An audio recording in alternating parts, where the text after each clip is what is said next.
Ah, sa harap ng magulang mo, tulad ng sinabi ko sa'yo, nung propose ako sa bahay niyo, sa harap ng mga magulang mo, at sa harap ni Lord, at sa mga tao dito,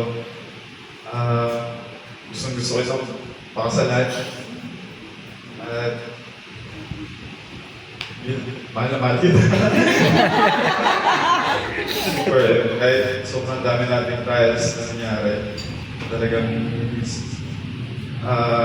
tayo binitawan ni Lord. Kasi kung hindi tayo hinawakan ni Lord, baka wala na tayo. Kaya maraming salamat ni Lord dahil talagang kahit sobrang dami nating aaway, talagang kahit si Elijah na isasawa sa atin. Kaya yun,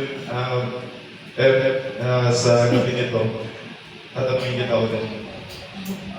Gusto mo ba akong pakasalan? Sisi pala. Kaya nang bouquet is laging blue ang binibigay ko sa yung flower kasi at ko favorite niya. At syempre,